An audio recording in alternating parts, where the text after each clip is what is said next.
Hello everyone, welcome to my channel civil signal. और जैसा कि आपको पता है कि हमारे जीपीएससी एग्जाम के लिए एक रिवीजन सीरीज चल रही है जिसमें हम पहले ज्योग्राफी का रिवीजन कर रहे हैं। ऑलरेडी हमारा बेसिक ज्योग्राफी और जियोमॉर्फोलॉजी का रिवीजन हो चुका है। आज हम जो है वो ओशियनोग्राफी का रिवीजन करने वाले हैं। लास्ट लेक्चर में क्या हुआ था, एंड टाइम पे वीडियो टर्मिनेट हो गया था जिसकी वजह से हम क्वेश्चंस डिस्कस नहीं कर पाए थे। तो आज हम क्वेश्चंस को आज हम डिस्कस करेंगे। और आज हम जो कवर करने वाले हैं वो ओशियनोग्राफी डिस्कस करने वाले हैं। ओशियनोग्राफी के जितने इंपॉर्टेंट टॉपिक्स हैं उनको आज हम कवर कर लेंगे। उसके बाद नेक्स्ट लेक्चर में हम क्लाइमेटोलॉजी को डिस्कस करेंगे और फिर इंडियन ज्योग्राफी, और उसके बाद हमारा ज्योग्राफी का रिवीजन खत्म हो जाएगा। फिर हमारा दूसरे जो और सब्जेक्ट्स हैं जिनके और जो इंपॉर्टेंट टॉपिक्स हैं वो हम डिस्कस करेंगे। ठीक है, चलिए स्टार्ट करते हैं। तो जीपीएससी का एग्जाम आपको पता है 7 जनवरी को है और जल्दी ही इसके एडमिट कार्ड आने वाले हैं। जैसे ही आपके एडमिट कार्ड आ जाते हैं तो प्लीज आपको एडमिट कार्ड देख लेना है। एटलीस्ट आप डाउनलोड ना करें तो बस अपना एग्जाम सेंटर जरूर देख लें कि आपकी सिटी में आया है या दूसरी सिटी में आया है। अगर आपकी सिटी में आया तो आपकी लोकेशन से कितना दूर है, ये सारी चीजें आपको चेकआउट करके रखनी है। ठीक है, जिससे लास्ट टाइम में आपको हैसल ना हो, लास्ट टाइम में आपको परेशानी ना हो मुझे कैसे जाना है, कहाँ तक पहुंचना है। क्योंकि आपने अगर साल भर तैयारी की है और अगर आपकी एक छोटी सी इस मिस्टेक की वजह से आप एग्जाम सेंटर पे टाइम पे नहीं पहुंच पाते हैं, आपको एंट्री नहीं मिल पाती है या आप टेंशन में आ जाते हैं, तो उसकी वजह से आपका एग्जाम के जो 3 घंटे हैं वो बर्बाद हो सकते हैं। ठीक है, इस वजह से ये सारी छोटी सी टिप है पर आप इसको फॉलो जरूर कीजिए। जैसे एडमिट कार्ड आए प्लीज अपना एडमिट कार्ड चेक कीजिए, एग्जाम सेंटर चेक कीजिए, टाइमिंग आपको चेक करना है। ठीक है, चलिए तो हम लोग आज क्या डिस्कस करने वाले हैं, ओशियनोग्राफी डिस्कस करने वाले हैं। ओशियनोग्राफी के जितने इंपॉर्टेंट टॉपिक्स हैं कि ओशियनोग्राफी होती क्या है, उसके उसमें कोरल रीफ्स क्या होती हैं, टाइप ऑफ आइलैंड्स क्या होते हैं, और भी जो इंपॉर्टेंट टॉपिक्स हैं ओशियनोग्राफी के वो हम सारे आज डिस्कस करने वाले हैं। इसके अलावा जो स्टूडेंट आज मुझसे नए जुड़ रहे हैं मैं उनको बता दूं कि हमारा जीपीएससी क्रैश कोर्स जो है, हमारा एप्लीकेशन है सिविल सिग्नल नाम से, प्ले स्टोर पे आप जाके डाउनलोड कर सकते हैं।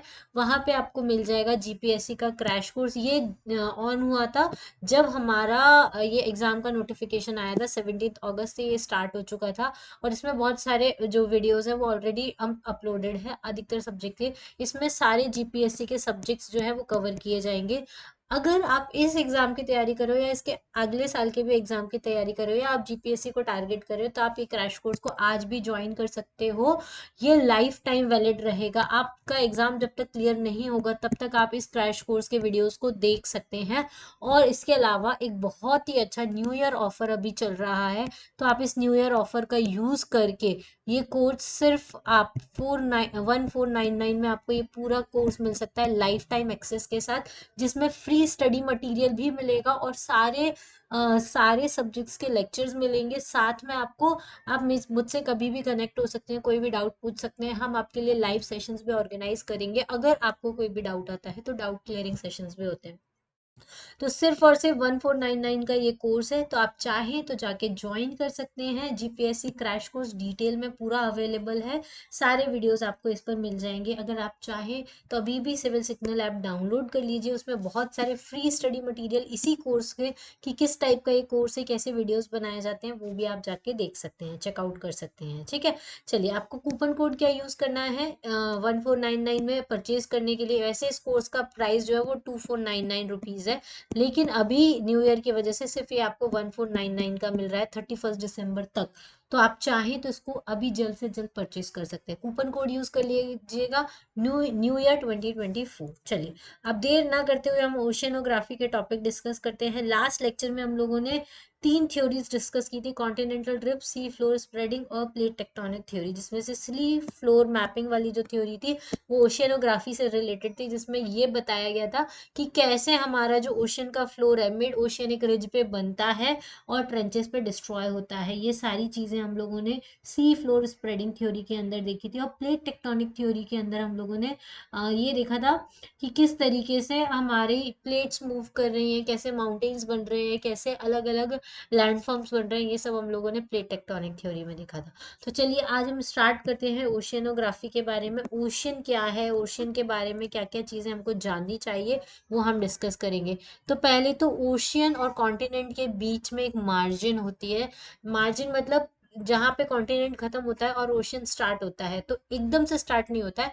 पहले कॉन्टिनेंट धीरे धीरे खत्म होता है और वहां से धीरे धीरे ओशियन स्टार्ट होता है। तो जो ओशियन और कॉन्टिनेंट की मार्जिन होती है उसको हम ओशियन कॉन्टिनेंट मार्जिन बोलते हैं। तो जो ओशियन कॉन्टिनेंट मार्जिन होती है उसमें तीन चीजें होती हैं। एक तो कॉन्टिनेंटल शेल्फ होता है, दूसरा कॉन्टिनेंटल स्लोप होता है, और तीसरा कॉन्टिनेंटल राइज होता है। कॉन्टिनेंटल शेल्फ क्या होता है? ये जो ऊपर वाला पार्ट होता है जहाँ पे कॉन्टिनेंट से ओशियन टकराता है उसको हम कॉन्टिनेंटल शेल्फ बोलते हैं। ठीक है, ये एकदम एज पे ही होता है। यहाँ पे अधिकतर आपको जितने भी जैसे हम लोग करने जाते हैं वो सब कुछ आपको यहीं मिलेगा।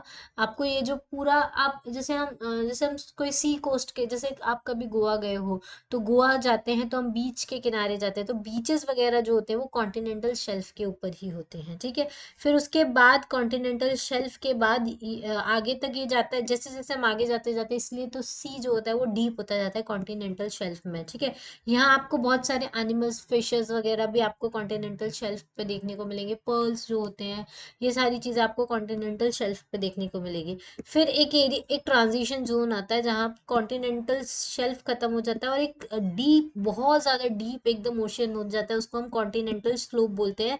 जहाँ पे कॉन्टिनेंटल एकदम एब्रप्ट खत्म होने वाला होता है तो उसका डीप स्लोप होता है।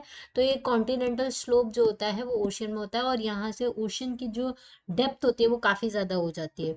फिर कॉन्टिनेंटल शेल्फ से एक और छोटा सा एरिया बनता है जिसको हम कॉन्टिनेंटल राइज बोलते हैं। इसके बाद जो पूरा एरिया होता है उसको हम ओशियन फ्लोर बोलते हैं, क्योंकि ये कॉन्टिनेंटल राइज जो होता है वो एक ट्रांजिशन जोन होता है कॉन्टिनेंट और ओशियन के बीच का।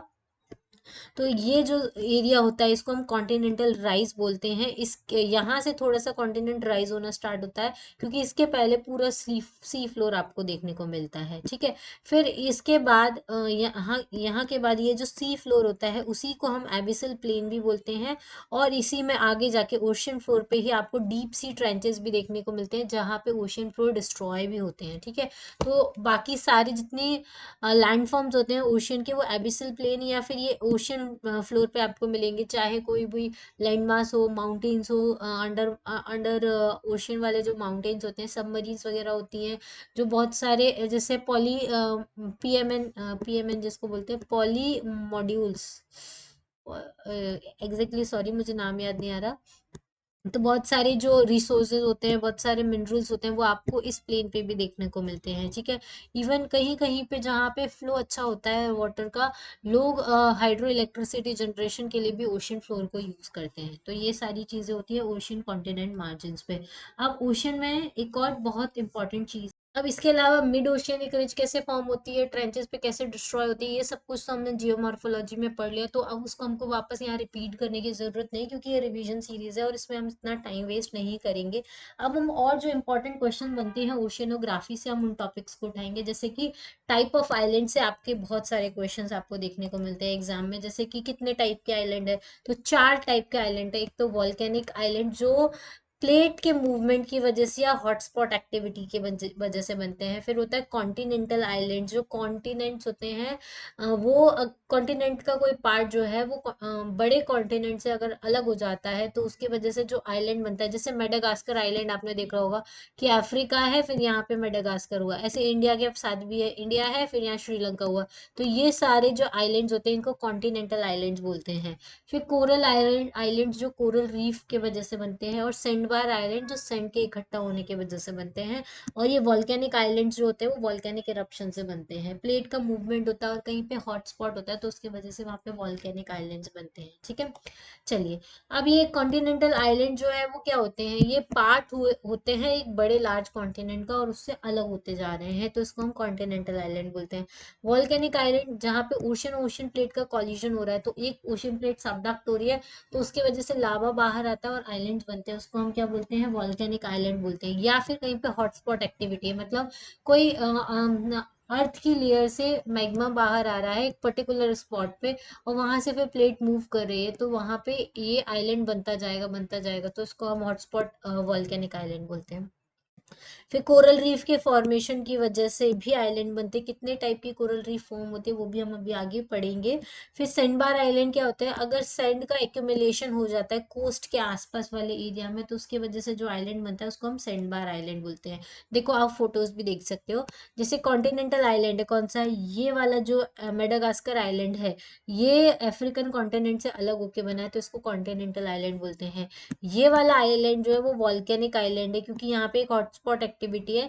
जब ये प्लेट यहाँ पे थी तो यहाँ पे लावा निकलता रहता था, ठंडा होता रहता था, उसकी वजह से ये आइलैंड बना। फिर ये प्लेट थोड़ी मूव कर गई, तो ऐसे बहुत सारे आइलैंड्स बनेंगे, इनको हम वॉल्केनिक आइलैंड बोलते हैं या वॉल्केनिक आइलैंड चेन भी बोलते हैं। ठीक है। फिर आता है सैंड बार आइलैंड। देखो ये एरिया जो है, यहाँ पे सैंड का एक्यूमुलेशन हो चुका है, इस वजह से ये एरिया जो है वो वाटर बॉडी से अलग हो चुका है, तो उसको हम सैंड बार आइलैंड बोलेंगे। कोरल आइलैंड्स, ये कोरल रीफ के बनने की वजह से हुआ है, तो इसको हम कोरल आइलैंड्स बोलते हैं। ठीक है। अब एग्जाम्पल्स ये कहाँ कहाँ है, जैसे वॉल्केनिक आइलैंड के एग्जाम्पल्स हैं, जापान एक वॉल्केनिक आइलैंड है, फिलीपींस वॉल्केनिक आइलैंड है, कुरील आइलैंड वॉल्केनिक आइलैंड है जो एलुशियन आइलैंड्स के पास में है। फिर एलुशियन आइलैंड्स, ये भी एक वॉल्केनिक आइलैंड का एग्जाम्पल है। ठीक है। कॉन्टिनेंटल, अच्छा इनको आप लोकेशन मार्क कीजिएगा, जापान कहाँ आता है मैप में, फिलीपींस कहाँ आता है, कुरील कहाँ आता है, ये यूएसए के पास में आता है, एल्यूशियन भी यूएसए के पास में आता है। तो ये सारे जो है आपको मार्क करना है। उसके बाद कॉन्टिनेंटल आइलैंड में श्रीलंका है जो इंडिया के पास में आता है, मेडागास्कर अफ्रीका में आता है, वैंकूवर जो है वो यूएसए के पास में आता है, बैफिन आइलैंड जो है वो रशिया के ऊपर आता है। ठीक है। फिर उसके बाद आता है कोरल आइलैंड्स, तो लक्षद्वीप जो है वो कोरल से बना हुआ है, मालदीव्स जो है वो भी कोरल से बना हुआ है, मॉरिशस जो है वो भी कोरल से बना हुआ है, बहामा और बरमूडा ये भी कोरल आइलैंड्स हैं। ठीक है। इनकी लोकेशन आपको मार्क करनी है।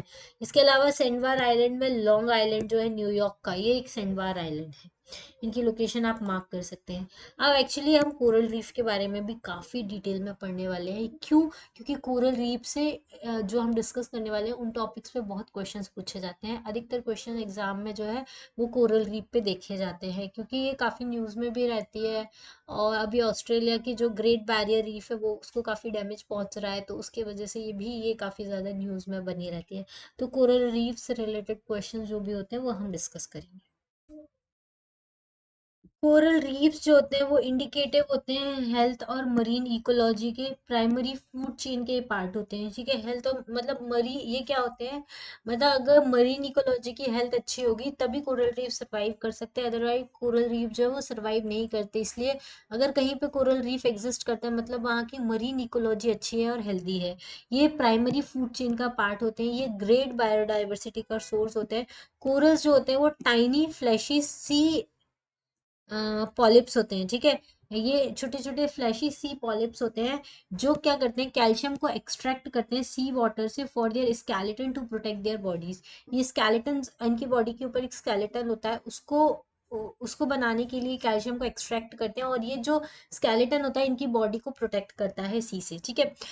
एक जनरेशन जो है वो दूसरी जनरेशन के ऊपर डाई आउट होती है, और प्रीवियस जनरेशन के ऊपर ऐसे डाई आउट होते जाती है, तो स्टैक बनता जाता है इनका। तो इसके वजह से कोरल्स जो है वो फॉर्म हो जाते हैं। कोरल्स जो है इसके अलावा सिम्बायोटिक रिलेशन में रहते हैं, किसके साथ, माइक्रोस्कोपिक प्लांट होता है एक, जूज एंथेलाई, उसके साथ रहते हैं। क्योंकि जूज एंथेलाई के पास क्या होता है, कलर होता है, मतलब वो फोटोसिंथेसिस कैपेबिलिटी होती है, तो वो फोटोसिंथेसिस करके फूड बनाता है जिसको कोरल्स खाते हैं, और बदले में ये जूज एंथेलाई को क्या देता है, प्रोटेक्शन देता है। ठीक है। तो इस वजह से ये दोनों सिम्बायोटिक रिलेशन में रहते हैं। जूस एंथेलाई जो है वो कोरल को फूड प्रोवाइड करता है, कोरल बदले में उसको प्रोटेक्शन देता है, लेकिन जूस एंथेलाई के वजह से ही कोरल का कलर होता है, अदरवाइज कोरल का कोई कलर नहीं होता। वो कैल्शियम के बने हुए एकदम व्हाइट पॉलिप्स होते हैं, और उसके अलावा उनके पास कुछ भी नहीं होता है। तो ये जो हमको कलरफुल रीफ्स दिखती हैं ना, वो जूस एंथेलाई के होने की वजह से दिखती हैं। अब क्या क्या कंडीशन है जिसमें कोरल्स जो है वो ग्रो करते हैं, तो पहले तो इनको सबमरीन की नीड होती है, नीड सबमरीन शैलो प्लेटफॉर्म चाहिए होता है। तो ये 50 मीटर डीप इतने ही पानी में ये जिंदा रहते हैं, और जहाँ पे इनको सनलाइट रिसीव होनी चाहिए। टेम्परेचर जो है वो वाटर का 25 से 27 डिग्री होना चाहिए। Warm tropical and low latitude waters होना चाहिए। ठीक है। कैसा वाटर होना चाहिए, वार्म ट्रॉपिकल और लो लैटिट्यूड वाटर होना चाहिए। सैलिनिटी जो है वो 33 ppt होनी चाहिए। Not at the mouth of the river, river के माउथ पे नहीं होना चाहिए, क्योंकि अगर रिवर के माउथ पे होगा तो वो सेडिमेंट्स भी लेके आएगी, फ्रेश वाटर भी लेके आएगी, तो इनका जो सैलिनिटी है वो मेंटेन नहीं रह पाता, इस वजह से ये डाई आउट हो जाते हैं। कोई टर्बुलेंट वाटर नहीं होना चाहिए वहाँ पे। इनको सर्कुलेटिंग न्यूट्रिएंट रिच वाटर चाहिए रहता है, ठीक है। सर्कुलेटिंग वाटर चाहिए, न्यूट्रिएंट रिच वाटर चाहिए, 25 से 27 डिग्री टेम्परेचर होना चाहिए, वार्म ट्रॉपिकल लो लैटिट्यूड होना चाहिए। टेम्परेट रीजन में ये सर्वाइव नहीं करते हैं, ट्रॉपिकल रीजन में ही आपको देखने को मिलते हैं, ठीक है। तो स्पेशल डिस्ट्रीब्यूशन मतलब कोरल्स कहाँ कहाँ पाए जाते हैं, ट्रॉपिकल एरियाज में पाए जाते हैं। तो ये वाला एरिया जो है वो ट्रॉपिकल एरियाज है, तो इतने एरिया में ये पाए जाते हैं। इंडिया में जैसे यहाँ पे पाए जाते हैं, यहाँ पे ये पाए जाते हैं, ये जितना रेड रेड एरिया है इन सब जगह आपको, ये यहाँ देखो, यहाँ पे ग्रेट बैरियर रीफ है, ये ऑस्ट्रेलिया में, तो ये ट्रॉपिकल एरिया में ही आता है। यहाँ पर है, यहाँ पर आपको ये सारे जो एरियाज है वो सारे के सारे यहाँ पे कोरल्स देखने को मिलते हैं, क्योंकि ये ट्रॉपिकल एरियाज में आते हैं। अब कोरल ब्लीचिंग क्या होती है, जो कोरल्स होते हैं वो स्ट्रेस में आ जाते हैं। जब स्ट्रेस में कब आएंगे वो भी मैं आपको बताऊंगी। जब कोरल स्ट्रेस में आते हैं तो वो जूस एंथेलाई जो है उसको एक्सपेल कर देते हैं, तो जिसके वजह से कोरल जो है वो वाइट दिखने लगता है। क्योंकि मैंने आपको बताया था कोरल का जो कलर होता है वो, उसमें एक प्लांट रहता है जूस एंथेलाई, उसके वजह से उसके डिफरेंट डिफरेंट कलर्स होते हैं, उसके कलर होता है। अगर कोरल जो है वो जूस एंथेलाई को एक्सपेल कर देंगे, हटा देंगे, तो कोरल की ब्लीचिंग हो जाएगी। ब्लीचिंग क्यों हो जाएगी, क्योंकि उसके जो कलर्स है वो तो चले गए ना, जूस एंथेलाई चला गया, तो कोरल क्या होती है, कोरल जूस एंथेलाई चला गया तो कोरल का कलर वाइट हो जाएगा। अगर जूस एंथेलाई चला गया तो कोरल को फूड कौन देगा, फूड कौन देगा, तो अल्टीमेटली जो कोरल है बिना फूड के डाई आउट हो जाएगा। तो इस वजह से इनको हम बोलते हैं कोरल ब्लीचिंग, क्योंकि कोरल जो है वो वाइट हो गए हैं, क्योंकि उन्होंने एक्सपेल कर दिया है जूस एंथेलाई को। अब कोरल ब्लीचिंग के रीजंस क्या हैं, सबसे बड़ा रीजन है ग्लोबल वार्मिंग। ग्लोबल वार्मिंग की वजह से सी सरफेस टेम्परेचर बढ़ रहा है, जबकि इनके लिए 25 से 27 टेम्परेचर में ही ये सर्वाइव कर सकते हैं। अगर टेम्परेचर बढ़ जाएगा ग्लोबल वार्मिंग की वजह से, तो ये एक्सपेल कर देंगे, टेंशन में आ जाएंगे और एक्सपेल कर देंगे। या फिर ओजोन डिप्लीशन की वजह से सोलर रेडिएशन ज्यादा होता है तो भी ये एक्सपेल कर देते हैं। ओशियन एसिडिफिकेशन होता है, ठीक है। ओशियन का अगर एसिडिफिकेशन हो जाता है, मतलब ओशियन में एसिडिक अमाउंट बढ़ता है, तो भी कोरल ब्लीचिंग होती है। अल्गल ब्लूम अगर होता है, अल्गल ब्लूम मतलब एल्गे का फॉर्मेशन हो जाता है, जिसकी वजह से सनलाइट इन तक नहीं पहुंच पाती है, तो भी क्या होता है, कोरल ब्लीचिंग हो जाती है। फिर सेडिमेंटेशन इंक्रीज हो जाता है फ्रॉम रिवर्स, रिवर्स से अगर ज्यादा सेडिमेंट लेकर अगर ओशन में डालने लगती है, तो सेडिमेंट्स की वजह से वो रिवर जो है वो प्योर और न्यूट्रिएंट रिच नहीं रहेगा, तो भी कोरल जो है वो डाई आउट कर जाएगी। फिर एक मरीन पॉल्यूशन हो गया। मरीन पॉल्यूशन कैसे होगा, ऑयल स्पिल हो जाता है, ऑयल स्पिल होने की वजह से, ऑयल स्पिल कैसे होगा, जो टैंकर्स होते हैं, शिप्स होती हैं, वो अपने साथ क्या लेके जाती है, कभी टैंकर में ऑयल लेके जाती है, या फिर उनका भी जो फ्यूल ऑयल होता है तो वो थोड़ा बहुत स्पिल होता रहता है। और ऑयल की एक प्रॉपर्टी होती है कि वो पानी के ऊपर आकर एक लेयर बना देता है, जिसकी वजह से सनलाइट और ऑक्सीजन का ट्रांसफॉर्मेशन जो होता है वो कम हो जाता है। तो ये मरीन पॉल्यूशन और ऑयल स्पिल होगा, तो इसके वजह से कोरल ब्लीचिंग हो जाती है, और कोई डिसीज हो गई तो फिर कोरल ब्लीचिंग हो जाती है, ठीक है। तो अब इसकी डिस्ट्रीब्यूशन कोरल ब्लीचिंग के कहाँ कहाँ आपको देखने को मिल रहा है, देखो मैं आपको थोड़ा और डिटेल में बड़ा करके बताती हूँ।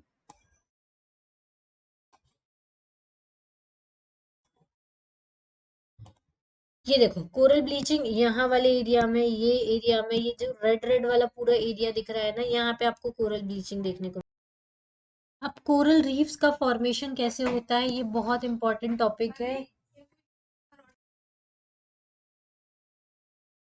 अब देखो कोरल रीफ का फॉर्मेशन कैसे होता है, कितने टाइप की होती है वो हम देखेंगे। कोरल्स जो है वो या तो कॉन्टिनेंट के मार्जिन्स पे बन सकते हैं, या फिर किसी आइलैंड के अराउंड में भी बन सकते हैं। तो देखो ये तीन टाइप के होते हैं, फ्रिंजिंग रीफ, बैरियर रीफ और अटॉल, ठीक है।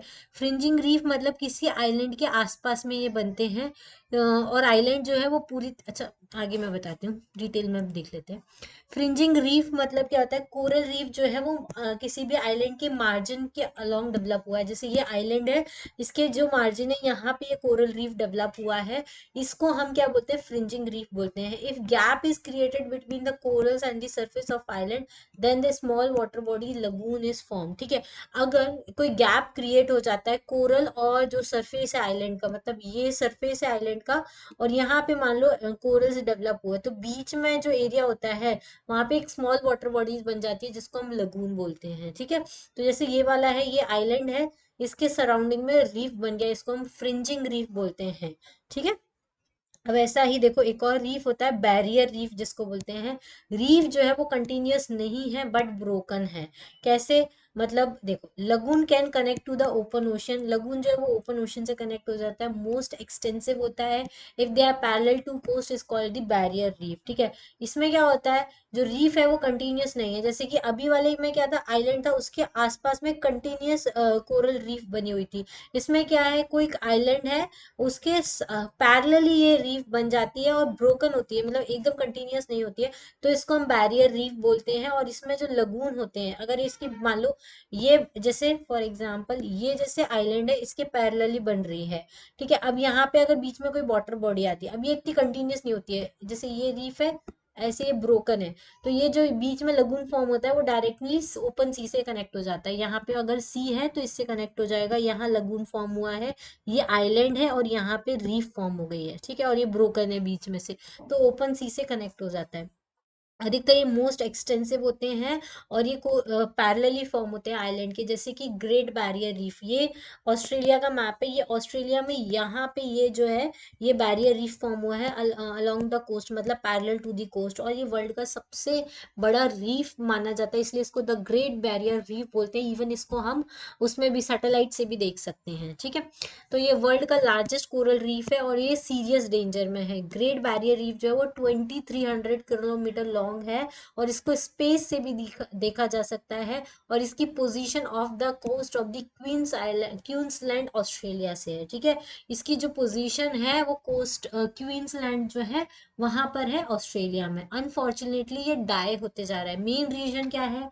क्लाइमेट चेंज है, वार्मिंग वाटर्स है, एसिडिटी इंक्रीज हो रही है वाटर की, CO2 इनपुट्स बढ़ रहे हैं, जिसके वजह से रीफ जो है वो उसके पास और कोई ऑप्शन नहीं बचा है, तो वो डाई आउट हो रहा है, ब्लीचिंग कर रहा है। We need to act now to save it. अगर हम लोगों को इसके लिए ग्लोबल वार्मिंग को करना पड़ेगा, क्लाइमेट चेंज को रोकना पड़ेगा, तभी हम इस रीफ को सेव कर सकते हैं, अदरवाइज ये डैमेज हो जाएगा। अटॉल क्या होता है? कोई भी हिल जो है, कोई भी आइलैंड जो है, वो अगर वाटर में सबमर्ज हो गया है, तो उसके आसपास में ये रीफ बन जाती है, इसको हम narrow ring of coral visible होती है सिर्फ। जैसे ये आइलैंड है, ये पानी में चला गया है, ठीक है। अब इसके अराउंड में ये रीफ बन चुकी है, और एकदम नैरो रीफ आपको विजिबल है ऐसे इस टाइप से। तो इस टाइप का अगर आपको दिखता है कोई भी चीज, तो इसको हम क्या बोलते हैं? अटॉल बोलते हैं। देखो इसमें क्या हुआ, आइलैंड जो है वो सी लेवल के बिलो है। अब यहाँ पे क्या हो गया, इसी के सराउंडिंग में कोरल जो है वो फॉर्म हो गया, रीफ जो है वो फॉर्म हो गया इसके सराउंडिंग में, लेकिन आइलैंड तो अंदर सबमर्ज है। तो बाहर से ऊपर से सिर्फ ऐसे नैरो स्ट्रिप्स दिखाई आपको देंगी, और इन्हीं के बीच में लगून भी फॉर्म हो सकता है। अगर आइलैंड और रीफ के बीच में गैप है तो वहां पे वाटर बॉडी हो सकती है, और वहां पे लगून फॉर्म हो जाता है, तो वाटर बॉडी के अंदर ही रहेगा। अब क्या होता है, जो मरीन पॉल्यूशन होता है ना, उसमें एक अलग तरीके का पॉल्यूशन फैल रहा है, जिसको हम टार बॉल्स बोलते हैं। ये पेट्रोलियम के लम्प्स होते हैं, जो या तो टैंकर्स जो होते हैं, ऑयल टैंकर्स जो होते हैं, उनसे ऑयल स्पिलेज हो जाता है, या पेट्रोलियम स्पिलेज हो जाता है पेट्रोलियम एक्सट्रैक्शन में, तो ये वैक्स लाइक लम्प्स फॉर्म हो जाती है, जिसके वजह से ऑयल जो है वो सी वाटर के साथ रिएक्ट कर लेता है, और स्टिकी और ग्रीसी बॉल्स बनाता है, जो कोस्ट के साइड में इकट्ठी हो जाती है। इनको हम टार बॉल्स बोलते हैं, ठीक है। तो ये टाइप ऑफ आइलैंड्स थे, कोरल रीफ्स के बारे में हमने देख लिया। एक और बहुत इंपॉर्टेंट टॉपिक है ओशियनोग्राफी का, जो हम डिस्कस करने वाले हैं आगे, इसका नाम है ओशियन करंट्स, ठीक है। ओशियन करंट बहुत ही इंपॉर्टेंट टॉपिक है, इनसे क्वेश्चंस आपको अधिकतर एग्जाम्स में देखने को मिलेगा। अब ओशियन करंट्स जो होते हैं वो क्या होते हैं? Narrow and shallow stream of water होते हैं, जो ओशियन मार्जिन के अलोंग में जो कहते हैं सर्कुलेट होती रहती है। ये सरकम नेविगेट करते हैं अर्थ को, और ये हीट का डिस्ट्रीब्यूशन करते हैं पोल से लेके इक्वेटर तक, और इक्वेटर से लेके पोल्स तक। क्योंकि इक्वेटर पे गर्म पानी होता है, पोल्स में ठंडा पानी होता है, उस वजह से। देखो ये आप इस फोटो में, इस इमेज में आप देख पा रहे होगे, इसमें क्या हो रहा है, देखो ये जो आपको रेड और ब्लू लाइनें दिख रही है ना, ये वाटर है, ओशियन वाटर है। ओशियन वाटर में एक स्ट्रीम ऑफ वाटर होते हैं जो फ्लो करते रहते हैं, जैसे कि ये पानी है, ये पानी है, ये पर्टिकुलर डायरेक्शन में फ्लो करता है, इसलिए इनको हम ओशियन करंट्स बोलते हैं। हमेशा इक्वेटर से वार्म वाटर जो है वो किधर जाएगा? पोल्स की तरफ जाएगा, और पोल से जो कोल्ड वाटर है वो हमेशा इक्वेटर की तरफ जाएगा। अब ये जो ब्लू कलर का वाटर दिख रहा है ना, वो सब कोल्ड वाटर है, और जो रेड कलर का दिख रहा है वो सब जो है वो वार्म वाटर है, ठीक है। अब जो कौन कौन से फोर्सेस रिस्पॉन्सिबल होते हैं जिसकी वजह से ओशन करंट जब फ्लो करता है। एक तो विंड सबसे इम्पॉर्टेंट फोर्स होता है, विंड की वजह से करंट फ्लो करता है, ओशन करंट फ्लो करता है। इंसोलेशन मतलब टेम्परेचर डिफरेंस की वजह से करता है, ग्रेविटी की वजह से करता है, और कोरियोलिसिस फोर्स जो अर्थ के ऊपर लगता रहता है उसकी वजह से डिफ्लेक्शंस आपको देखने को मिलते हैं। सबसे ज्यादा इंपॉर्टेंट फोर्स जो है वो डोमिनेंट फोर्स जो है वो विंड है। मोस्ट ऑफ द करंट जो है वो ट्रेड विंड की डायरेक्शन में फ्लो करते हैं, वेस्टर्लीज एंड पोलार ईस्टर्लीज, ठीक है। वेस्टर्लीज मतलब वेस्ट में फ्लो करेंगे, ईस्टर्लीज मतलब ईस्ट में फ्लो करेंगे। अब ये वाला जो है ये तो इक्वेटर है, ठीक है। अब यहाँ से आप देखिए कौन कौन से करंट कहाँ कहाँ फ्लो कर रहे हैं। तो देखो, जितने इधर रेड कलर देखो, कुरोशियो करंट जो है वो हॉट करंट है। वैशियो करंट जो पोल से इक्वेटर की तरफ आ रहा है, ये ब्लू लाइन है, मतलब कि ये कोल्ड करंट है। नॉर्थ पैसिफिक करंट जो है वो हॉट करंट है। इसके अलावा ये जो गल्फ स्ट्रीम है जो इक्वेटर से चलेगी, ये भी हॉट करंट है। नॉर्थ अटलांटिक करंट जो है वो भी हॉट करंट है। उसके अलावा ये जो कैनरी करंट है जो ऊपर से नीचे की तरफ आ रहा है, तो ये कैसा करंट है, कोल्ड करंट है, ठीक है। ब्राजीलियन करंट इक्वेटर से पोल की तरफ जा रहा है, कैसा करंट है, हॉट करंट है। फॉकलैंड करंट जो कि पोल से इक्वेटर की तरफ जा रहा है, तो ये कौन सा करंट है, कोल्ड करंट है। पेरू करंट ये भी कैसा करंट है, कोल्ड करंट है, क्लियर। चलिए, उसके अलावा कैलिफोर्नियन करंट ये वाला जो है ये भी कोल्ड करंट है, ओके। फिर यहाँ से ग्रीनलैंड करंट आ रहा है, ये भी कोल्ड करंट है। फिर यहाँ से नीचे आ रहा है लेब्राडोर करंट, अभी हम और डिटेल में बताएंगे। ये सारे कोल्ड करंट है। जो आपको ब्लू लाइंस दिख रही हैं ये सारे कोल्ड करंट्स हैं, और जो ये रेड लाइंस आपको दिख रही हैं वो सारे क्या हैं, हॉट करंट्स हैं, क्लियर।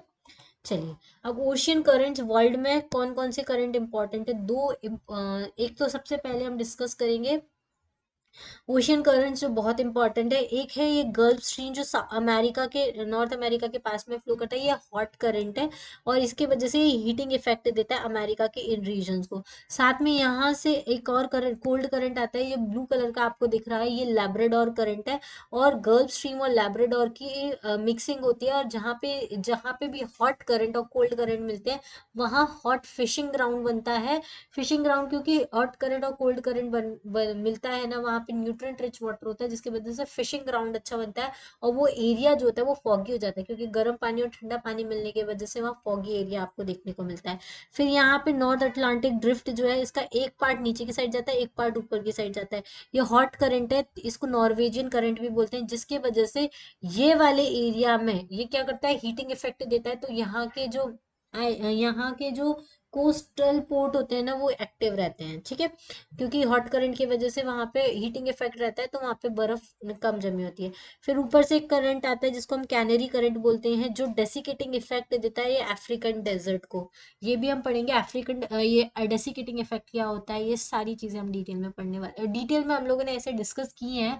हमारा जो क्रैश कोर्स है उसमें हमने काफी डिटेल में ये सारे करंट्स डिस्कस किए हैं, हर रीजन को हम लोगों ने डिस्कस किया है। यहाँ हम रिवीजन कर रहे हैं, इस वजह से हम थोड़ा डिटेल में नहीं जा पा रहे हैं, क्योंकि जिन लोगों को रिवीजन करना है, मतलब रिवीजन के हिसाब से आप देखिए, ठीक है। फिर नीचे हम एक देखें तो ये ब्राजील वाला जो है वो हॉट करंट है। बैंगवेला करंट जो है वो कैसा है, कोल्ड करंट है, ठीक है। ये पेरू करंट जो है, ये पेरू यहाँ पे एक कंट्री है, इसके थ्रू फ्लो करता है, इसलिए इसको हम क्या बोलते हैं, कोल्ड करंट बोलते हैं। फिर यहाँ अलास्का जो है ये हॉट करंट है, और नीचे एक करंट आ रहा है कैलिफोर्नियन करंट जो कि कोल्ड करंट है, ठीक है। फिर यहाँ पे अगुलास करंट जो है ये इक्वेटर से इधर आता है अफ्रीका की साइड में, ये भी एक हॉट करंट है। फिर मोजाम्बिक करंट जो है वो भी हॉट करंट है। फिर यहाँ पे वेस्टर्न ऑस्ट्रेलिया में एक करंट फ्लो करता है जो पोल से इक्वेटर की साइड जा रहा है, तो ये कोल्ड करंट है। वही उसी लैटिट्यूड पे ईस्ट ऑस्ट्रेलिया में फ्लो करता है करंट, वो हॉट करंट है, क्योंकि ये कहाँ से आ रहा है, इक्वेटर से पोल की साइड आ रहा है। फिर दो करंट जापान में आते हैं जो वहां पे फिशिंग ग्राउंड बनाते हैं। एक तो कुरोशियो करंट है जो इक्वेटर से पोल की तरफ जा रहा है, जो हॉट करंट है। एक ओआशियो करंट है जो पोल से इक्वेटर की तरफ आ रहा है, ये क्या है, कोल्ड करंट है। और इन दोनों के मिलने की वजह से जापान में एक बहुत रिच फिशिंग ग्राउंड बनता है और फॉगी एरिया बनता है। ठीक है, तो दो इंपॉर्टेंट रिच फिशिंग ग्राउंड कहाँ बन रहे हैं हमने देख लिया, एक तो नॉर्थ अमेरिका में और एक जापान में। क्लियर, दोनों को हम डिस्कस करते हैं डीप में। तो न्यू फाउंडलैंड करके एक आइलैंड है यहाँ, न्यू फाउंडलैंड है यहाँ पर, जहाँ पे लेब्राडोर करंट जो है वो कोल्ड करंट ऊपर से आ रहा है और गल्फ स्ट्रीम जो है वो नीचे से जा रही है। इन दोनों के मिलने की वजह से यहाँ पे गल्फ स्ट्रीम और लेब्राडोर करंट के मिलने की वजह से न्यू फाउंडलैंड के पास वाला जो एरिया है वहाँ पे रिच फिशिंग ग्राउंड मिलता है, जिसको हम ग्रैंड बैंक्स बोलते हैं। वहाँ पे बहुत अच्छी क्वालिटी की फिशेज आपको देखने को मिलती है। ये एरिया फॉगी एरिया हो जाता है जो शिपिंग के लिए डेंजरस होता है। ठीक है, उसके अलावा एक होता है नॉर्थ अटलांटिक ड्रिफ्ट, जो अभी हमने देखा गल्फ स्ट्रीम और लेब्राडोर करंट यहाँ पे मिल रहा है। इसके अलावा ऊपर ये जब गल्फ स्ट्रीम जाती है तो दो पार्ट्स में डिवाइड हो जाती है। एक हो जाती है ऊपर जब जाती है तो उसको हम क्या बोलते हैं, नॉर्थ अटलांटिक ड्रिफ्ट बोलते हैं। और ये वार्मिंग इफेक्ट देती है वेस्टर्न यूरोप को। ये ऊपर जा रही है नॉर्थ अटलांटिक ड्रिफ्ट, तो ये वाले एरिया जो है वेस्टर्न यूरोप, इनको वार्मिंग इफेक्ट देती है, जिसकी वजह से जो पोर्ट्स हैं नॉर्वे के, जैसे नार्विक हुआ, हैमरफेस्ट हुआ, ये सब विंटर में भी ऑपरेटिंग रहते हैं। जबकि इसी सेम लैटिट्यूड पे जो रशियन पोर्ट्स हैं वो फ्रीजिंग विंटर की वजह से एकदम फ्रीज रहते हैं। लेकिन इसी लैटिट्यूड पे यूरोप के ये पोर्ट जो है वो एक्टिव है, क्योंकि यहाँ पे ये जो नॉर्वेजियन करंट है, नॉर्थ अटलांटिक ड्रिफ्ट है, इसकी वजह से वार्मिंग इफेक्ट मिल रहा है। ठीक है, चलिए फिर नेक्स्ट आता है हमारा कैनरी करंट। ये देखिए, जो नॉर्थ अटलांटिक ड्रिफ्ट का एक पार्ट जो ऊपर जा रहा है फिर एक पार्ट नीचे आ रहा है, ये जो पार्ट है ये कैनरी करंट है। ठीक है, कैनरी करंट जो है वो पोल से इक्वेटर की साइड आ रहा है, तो ये कैसा करंट है, कोल्ड करंट है। ठीक है, जो कैनरी आइलैंड के पास से पास होता है यहाँ अफ्रीका में, इस वजह से इसको कैनरी करंट बोलते हैं। और ये जो है यहाँ पे सहारा डेजर्ट है, इसको डेसिकेटिंग इफेक्ट देता है। कोल्ड करंट जहां से भी पास होते हैं उन डेजर्ट्स को वो कैसा इफेक्ट देते हैं, डेसिकेटिंग इफेक्ट देते हैं। ठीक है, अब एक और कॉन्सेप्ट बनता है ओशन करंट का, जहाँ पे gulf stream, north Atlantic drift, canary current ये सब फ्लो करते हैं आसपास में। एंटिलीज करंट यहाँ पे फ्लो करता है। देखो कभी कभी एग्जाम में पूछ लिया जाता है एंटिलीज करंट कहाँ है, तो ये इधर ही है। यहाँ पे गल्फ स्ट्रीम है, ऊपर से लैब्राडोर करंट आता है, इधर नॉर्थ अटलांटिक करंट जाता है। तो इस तरीके से ये गायरे बन जाता है। नॉर्थ इक्वेटोरियल करंट ऊपर चला जाता है, गल्फ स्ट्रीम यहाँ पे है, कैनरी करंट यहाँ आ जाता है। तो इनके बीच का जो एरिया होता है वहां पे एकदम कन्फाइंड वाटर होता है, जो काम और मोशनलेस होता है, उसमें ज्यादा मोशन नहीं होता है। हाई प्रेशर जोन बन जाता है, हाई सैलिनिटी, क्योंकि उसकी ज्यादा मिक्सिंग नहीं हो पाती है फ्रेश वाटर के साथ, इस वजह से हाई सलाइन वाटर हो जाता है। जो सरगाजम सी वीड होती है वहां पे वो ग्रो कर जाती हैं और वो नेविगेशन को ऑब्स्ट्रक्ट करती रहती हैं। और इनमें बिल्कुल भी न्यूट्रिएंट्स नहीं होता है, ये डिवॉइड ऑफ न्यूट्रिएंट्स होते हैं। और यहाँ पे पुअर मरीन लाइफ होती है। ये जो सरगासो सी बनता है यहाँ पे एकदम पुअर मरीन लाइफ होती है। तो इस वजह से इस एरिया को हम क्या बोलते हैं, सरगासो सी बोलते हैं। तो पूछा जाता है सरगासो सी कहाँ बनता है, तो अटलांटिक ओशन में बनता है। कौन कौन से करंट होते हैं उसके आसपास में, गल्फ स्ट्रीम होती है, नॉर्थ अटलांटिक करंट होता है, कैनरी करंट होता है। ठीक है, ये सारे करंट आपको देखने को मिलते हैं। फिर वहीं हम देखेंगे साउथ अटलांटिक ओशियन करंट्स को। ये तो हम पहले नॉर्थ वाला देख रहे थे, अब ये वाला साउथ अटलांटिक ओशियन करंट्स को देखेंगे। तो इसमें ब्राजील जो है वो हॉट करंट है और बेंगुएला जो है वो कोल्ड करंट है। ठीक है, बेंगुएला करंट की वजह से ये भी कोल्ड करंट है। तो यहाँ पे एक डेजर्ट है, नामीब डेजर्ट। अच्छा, आज आपको एक मैं प्रैक्टिस देती हूँ। आपको अफ्रीका में कितने डेजर्ट है और कितनी लेक्स हैं आपको सब मार्क करनी है। वहाँ के डेजर्ट जैसे Kalahari desert, Namib desert, Negev desert, Sahara desert, ये किस लोकेशन पे ये आपको देखना है। फिर लेक्स में Victoria lake, lake Chad, lake Malawi, lake Tanganyika, ये सब आपको लोकेट करनी है। ठीक है, तो ये अच्छा, ये साउथ, ये रहा साउथ अटलांटिक ओशियन करंट्स हम लोगों ने डिस्कस करना है। तो ये meeting of warm Brazilian current, यहाँ पे ये जो ब्राजीलियन करंट है प्लस कोल्ड फॉकलैंड करंट है, यहाँ से आता है वो फॉकलैंड करंट। हम लोगों ने पहली वाली इमेज में देखा था, इस वाली इमेज में नहीं है। ये रहा, आपको थोड़ा सा बताऊं, देखो ये वाला एरिया, इसमें यहाँ पे ब्राजील करंट, यहाँ पे कोल्ड फॉकलैंड करंट, इन दोनों की मिक्सिंग होती है। तो इस वजह से यहाँ पे भी क्या होता है, फिशिंग ग्राउंड बनता है, क्योंकि ब्राजीलियन करंट हॉट है और फॉकलैंड करंट ठंडा है, जिसके वजह से यहाँ वाले एरिया में इंपॉर्टेंट फिशिंग ग्राउंड आपको देखने को मिलेगा। ठीक है, फिर नेक्स्ट जो है बेंगुएला करंट जो होता है, ये कोल्ड करंट है। बेंगुएला करंट की वजह से, देखो बेंगुएला करंट का लोकेशन कहाँ पर है, ये अफ्रीका में है। तो बेंगुएला करंट की वजह से डेसिकेटिंग इफेक्ट मिलता है नामेब डेजर्ट को। यहाँ पे नामीबिया करके है और यहाँ पे एक पूरा नामेब डेजर्ट है। तो इसके वजह से बेंगुएला करंट के वजह से जो कोल्ड करंट होते हैं ना वो ठंडे होते हैं तो ड्राई होते हैं। तो ड्राई जितना होगा ना उसकी वजह से डेसिकेटिंग इफेक्ट होगा। वार्म करंट जो होंगे ना वो अपने साथ मॉइस्चर को पिक कर लेंगे गर्म होने की वजह से, तो वो ड्राई नहीं होंगे, वो मॉइस्चर फिल्ड रहेंगे। तो इस वजह से जो कोल्ड करंट जितने भी होंगे वो डेसिकेटिंग इफेक्ट देंगे। आप अच्छा एक चीज नोटिस कर सकते हो, विंटर में आपके हाथ पैर ड्राई होते हैं, मौसम ड्राई हो जाता है, क्योंकि कोल्ड करंट जो है वो मॉइस्चर को पिकअप नहीं कर पाता, कोल्ड एयर भी मॉइस्चर को पिकअप नहीं कर पाती, तो उसमें ड्राइनेस रहती है।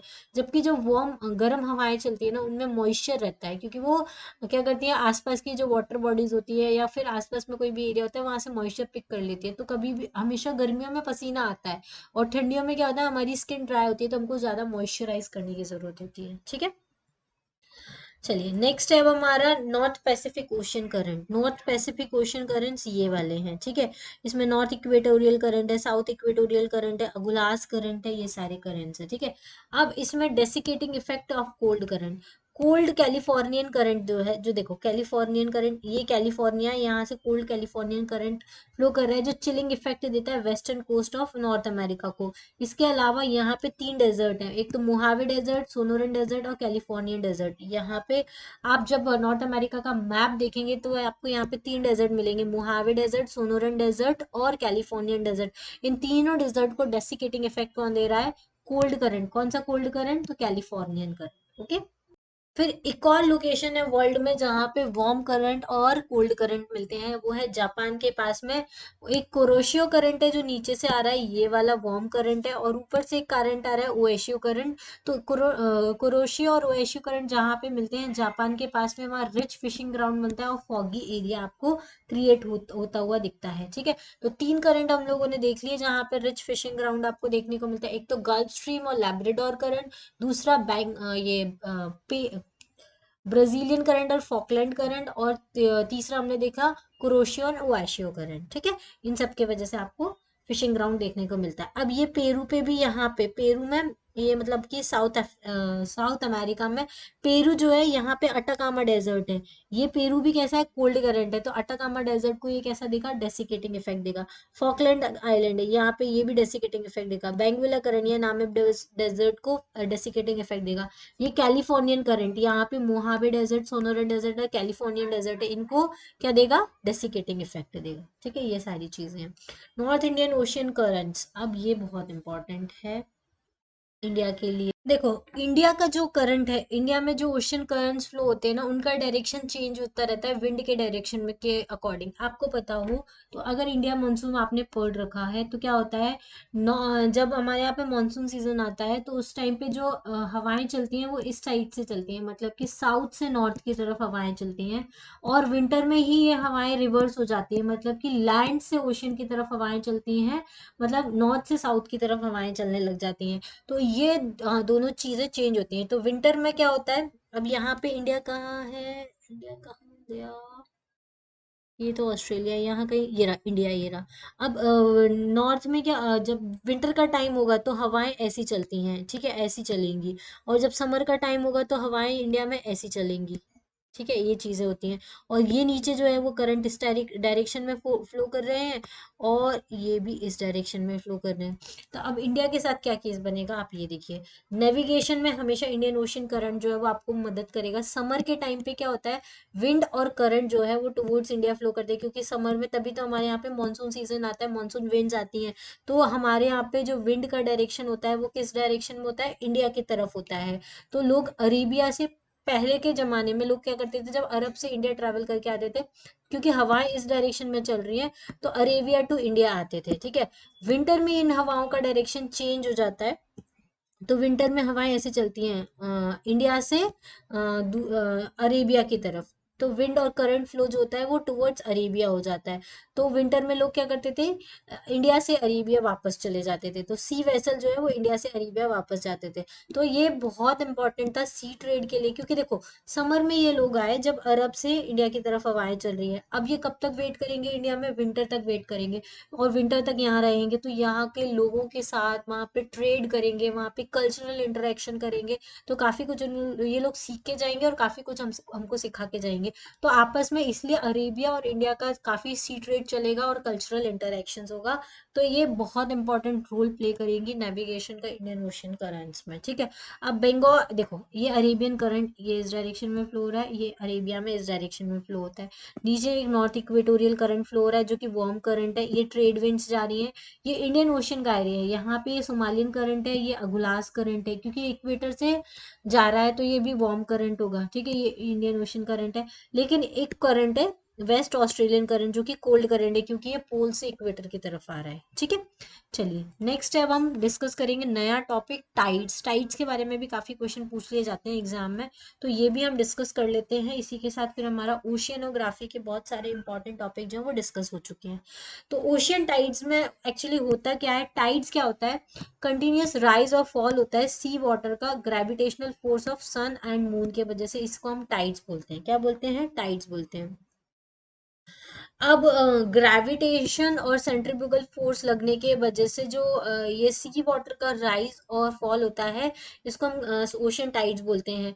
जब टाइड बल्जेस क्रिएट होते हैं इनर्शिया के वजह से, या फिर टाइड बल्जेस क्रिएट होते हैं ग्रेविटी के वजह से। तो मून का जो ग्रेविटेशनल पुल होता है, तो जब मून रहता है तब मून का ग्रेविटेशनल पुल होगा, तो जब सन होगा तो सन का ग्रेविटेशनल पुल होगा। तो ओशियन टाइड्स, अगर मून स्टेशनरी होता तो every place on the earth experience two high tide two low tides in the 24 hours. लेकिन मून स्टेशनरी नहीं है, जैसे कि अर्थ रोटेट करे वैसे ही मून भी रोटेट कर रहा है। तो मून अर्थ के चारों तरफ ऐसे चक्कर लगाता है, ठीक है। तो दो हाई टाइड इस डायरेक्शन में आ सकते हैं और दो लो टाइड इस डायरेक्शन में आ सकते हैं। वो कैसे आएंगे अभी हम देखते हैं। मून जो है वो रिवॉल्व करता है अर्थ के अराउंड 27.5 डेज में, ठीक है। Also, same location comes under moon not exactly after 24 hours but 24 hours 52 minutes, ठीक है।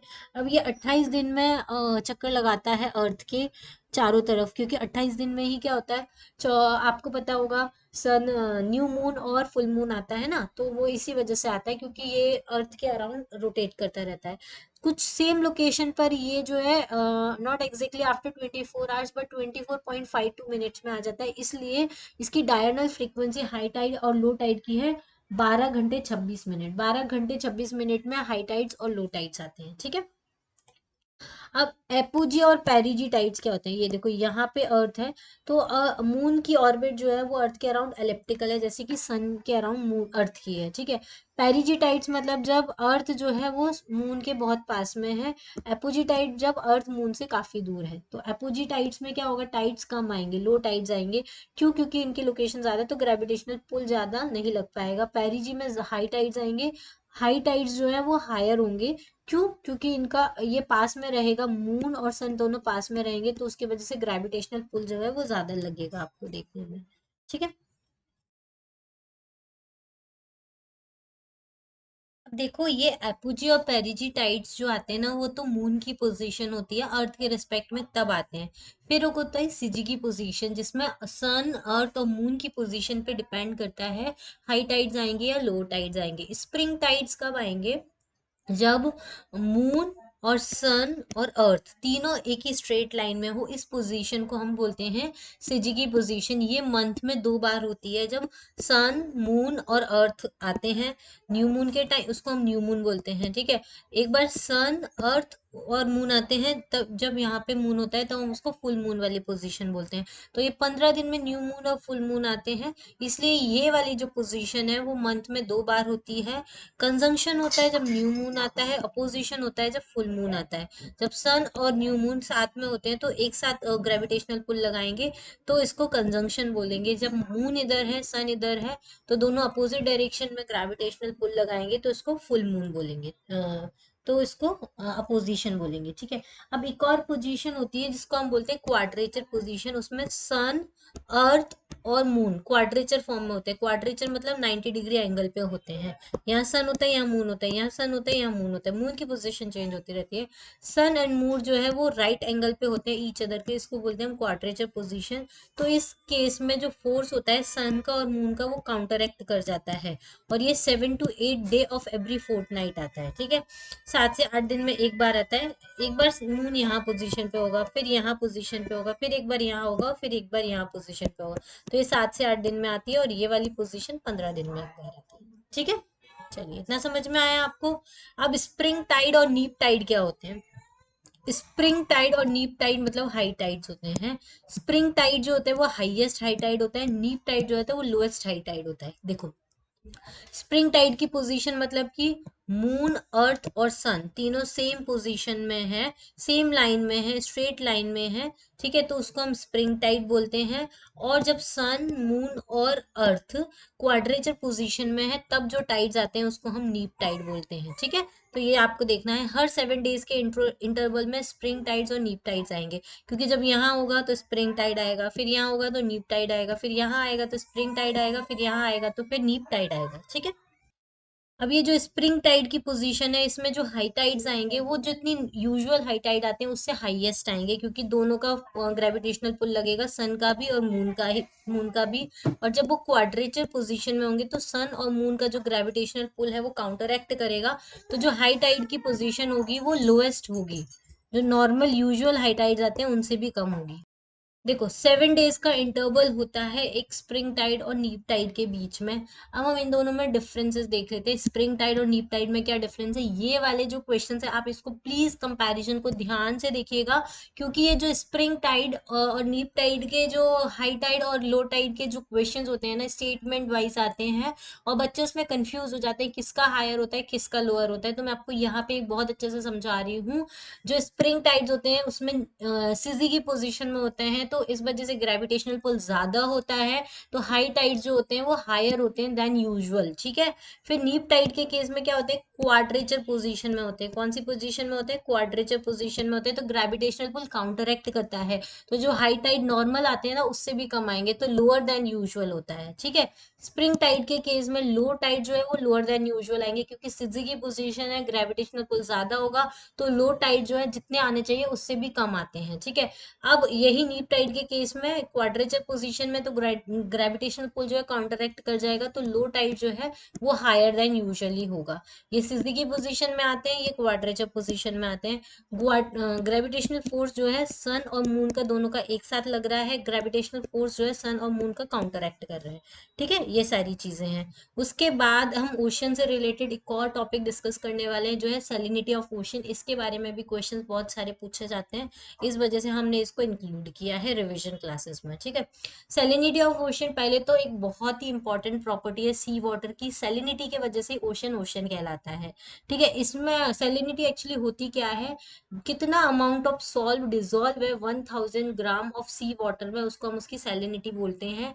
इसको हमेशा पार्ट्स पर, एक सेकेंड, इसको यूजुअली एक्सप्रेस किया जाता है पास्ट पार्ट्स पर थाउजेंड के फॉर्म में।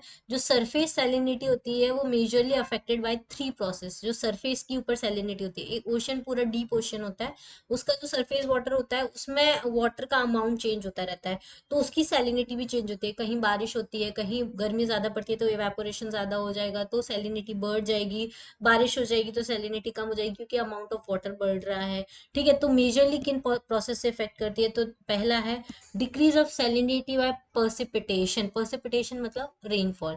अगर रेनफॉल होता है तो सैलिनिटी कम होगी, क्यों कम होगी, क्योंकि बारिश हो गई तो फ्रेश वाटर का इंटेक हो जाएगा, फ्रेश वाटर ज्यादा मिल जाएगा तो सलाइन वाटर में सॉल्ट की अमाउंट कम हो जाएगी, तो डिक्रीज हो जाएगी सैलिनिटी, ठीक है। इवेपोरेशन के केस में इंक्रीज हो गई, क्योंकि पानी ऊपर चला गया, पानी चला गया मतलब पानी का अमाउंट कम हो गया, सॉल्ट तो उतना ही है, तो सैलिनिटी इंक्रीज हो जाती है इवेपोरेशन के केस में। Change of salinity by mixing process due to ocean currents. अब ओशियन करंट्स क्या होते हैं, एक जगह से इक्वेटर से पोल, पोल से इक्वेटर फ्लो करते रहते हैं, तो उसके वजह से मिक्सिंग होती रहती है पानी की, गर्म पानी ठंडा पानी मिक्स होता रहता है, इक्वेटर का पानी पोल में, पोल का पानी इक्वेटर में, तो उसकी वजह से मिक्सिंग प्रोसेस की वजह से भी सैलिनिटी चेंज होती रहती है। जो स्टैंडर्ड सैलिनिटी है ओशियन वाटर की वो कितनी है, 35 पॉइंट पीपीटी होती है, और जो कि अटलांटिक ओशियन की है। अटलांटिक ओशियन एक को रेफरेंस माना है, और उसकी सैलिनिटी, क्योंकि वो बहुत ज्यादा मतलब स्टैंडर्ड पैरामीटर्स उनको वहां से मिलते हैं, तो अटलांटिक ओशन की जो सैलिनिटी है वो 35.5 पीपीटी है। अब देखो, अरेबिया साइड में डेड सी आता है, डेड सी की जो सैलिनिटी है वो 350 सैलिनिटी है। लेक वैन और लेक उर्मिया, इनकी सैलिनिटी का जो है वो 400 है। जब पानी में सैलिनिटी ज्यादा होगी, मतलब पानी में सॉल्ट का अमाउंट ज्यादा होगा, तो अगर कोई इंसान उसमें डूब भी रहा होगा ना, तो वो डूबेगा नहीं, क्योंकि सॉल्ट ज्यादा है, पानी कम है। पानी नहीं है, इंसान डूबता किसमें, पानी में है, सॉल्ट में नहीं डूबता है, ठीक है। तो जो भी इंसान अगर सी में ऐसे, जिसकी सैलिनिटी ज्यादा हाई सैलिनिटी है, तो हाई सैलिनिटी की वजह से डेंसिटी हाई रहेगी, तो उस वजह से उसमें इंसान डूब नहीं सकता है, ठीक है। अब सैलिनिटी ऑफ ओशियन सेम ही है, ठीक है।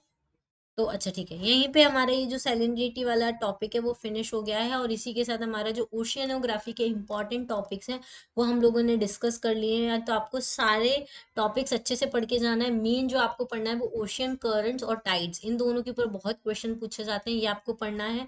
टाइप्स ऑफ आइलैंड्स आप देख सकते हैं, उनसे भी क्वेश्चन पूछे जाते हैं, लेकिन सबसे ज्यादा आपको ओशियन करंट्स पे ध्यान देना है। और जो मीटिंग करंट्स हैं, तीन जगह जहाँ फिशिंग ग्राउंड बनता है, एक तो न्यू फाउंडलैंड में जहाँ पे गल्फ स्ट्रीम और लेब्राडोर करंट मिलता है, दूसरा नॉर्थ अटलांटिक ड्रिफ्ट, जिसकी वजह से वेस्टर्न यूरोप में कैसे रहता है, पोर्ट्स एक्टिव रहते हैं। फिर एक कैनरी करंट होता है जो कोल्ड करंट होता है, डेसिकेटिंग इफेक्ट देता है सहारा डेजर्ट को।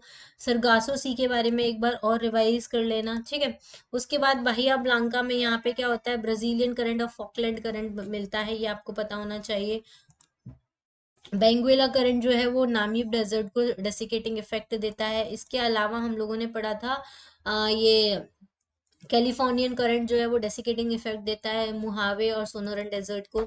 एक और इम्पॉर्टेंट करंट है जापान का, कोल्ड करंट है ओआशियो, और वार्म करंट है कुरोशियो। ये दोनों मिलते हैं और जापान में फिशिंग ग्राउंड बनाते हैं। तो ये तीनों करंट्स आपको याद रखने हैं। फिर टाइड्स में आपको याद रखना है, एक तो आपको ये पोजीशन याद रखना है, एपोजी और पेरिजी टाइड्स आती हैं। फिर आपको ये सिजी की पोजीशन, जिसमें तीनों एक ही लाइन में होते हैं। क्वाड्रेचर पोजीशन, जिसमें सन मून क्वाड्रेचर पोजीशन में होते हैं, राइट एंगल पे होते हैं। स्प्रिंग टाइड और नीप टाइड क्या होते हैं, तो स्प्रिंग टाइड सिजी की पोजीशन में आते हैं, नीप टाइड जो है वो क्वाड्रेचर पोजीशन में आते हैं, ये आपको याद रखना है। ओशन की सैलिनिटी क्या होती है, 35 पॉइंट पीपीटी स्टैंडर्ड सैलिनिटी होती है। प्रेसिपिटेशन से डिक्रीज होती है, इवेपोरेशन से इंक्रीज होती है, और ओशन करंट की मिक्सिंग की वजह से भी सैलिनिटी चेंज होती है, ठीक है। तो ये सारे इंपॉर्टेंट टॉपिक्स हैं जो हम लोगों ने डिस्कस किए थे। इसके अलावा मैं आपको एक और चीज रिवाइज करा देती हूँ, टाइप्स ऑफ आइलैंड्स के बारे में, नहीं sorry, coral reef is most important topic for today. Actually coral reefs क्या होते हैं, तो ये इनका ये आपको याद रखने, कंडीशन फॉर ग्रोथ, इनको 50 मीटर डीप वाटर चाहिए होता है, टेम्परेचर 25 से 27 डिग्री चाहिए होता है, वार्म ट्रॉपिकल लो लैटिट्यूड वाटर चाहिए होता है, सैलिनिटी जो है वो 33 पीपीटी होना चाहिए, रिवर के माउथ पे नहीं होना चाहिए, सर्कुलेटिंग न्यूट्रिएंट रिच वाटर इसमें होना चाहिए, ठीक है। ये हम लोगों ने देखा था। कितने टाइप की होती हैं, तो हम अच्छा, कोरल ब्लीचिंग क्या होती है ये भी आजकल बहुत पूछा जाता है, क्यों इसके रीजन, तो global warming, ozone depletion, ocean acidification, algal Bloom, increase sedimentation from reverse, ये सारी चीजें होती हैं। कितने टाइप के होते हैं, तो तीन टाइप के होते हैं, फ्रिंजिंग, बैरियर और अटॉल। फ्रिंजिंग मतलब आइलैंड के आसपास में बन रहा है, बैरियर मतलब ब्रेकिंग कंटिन्यूस नहीं है, आइलैंड के आसपास ब्रेक हो रहा है, या अटॉल जब आइलैंड सबमर्ज हो चुका है उसके आसपास में बना है, तो हम उसको अटॉल बोलते हैं, ठीक है। तो ये सारी चीजें, तो इसी के साथ हमारा ओशियनोग्राफी वाला जो टॉपिक है वो फिनिश हो जाता है। और इसके बाद हम नेक्स्ट लेक्चर में क्लाइमेटोलॉजी देखेंगे। ओशियनोग्राफी को आपको बहुत डिटेल में पढ़ना है, तो हमने हमारे क्रैश कोर्स में बहुत डिटेल में डिस्कस किया हुआ है, सारे टॉपिक्स उसमें डिस्कस किए हुए हैं अच्छे से। तो आप वो भी जाके देख सकते हैं एक बार। हमने कुछ उसमें फ्री वीडियोस भी डाले हुए हैं, तो आप एप्लीकेशन को डाउनलोड कर लीजिए। नीचे यहाँ देखिए, नीचे यहाँ पे एक कोड आ रहा होगा और हमारा कॉन्टेक्ट नंबर आ रहा होगा। कोड वैसे मैं आपको एक बार बता देती हूँ, न्यू ईयर 2024 कोड है, क्योंकि ये 2024 का जो न्यू ईयर आने वाला है उसके लिए स्पेशल ऑफिस ऑफिस ऑफर हम लोग दे रहे हैं, ठीक है। साथ में ये सिर्फ आपको 1499 का विथ लाइफ टाइम वैलिडिटी मिल रहा है, जिसमें फ्री स्टडी मटेरियल, ये जो हम आपको पढ़ा रहे हैं वो सारी स्लाइड्स जो है आपको फ्री मिलेंगी, ठीक है, उसके साथ, ठीक है। तो आपके लिए बहुत ही फायदे का सौदा है, आप जरूर इसको ज्वाइन कीजिए, आपको काफी हेल्पफुल लगेगा जीपीएससी के लिए, ठीक है। चलिए आज के लिए इतना ही। Thank you, thanks for watching, have a nice day, और बहुत अच्छे से तैयारी करना, अच्छे से रिवीजन करना, और जीपीएससी एग्जाम आपको क्लियर करना है 7 जनवरी।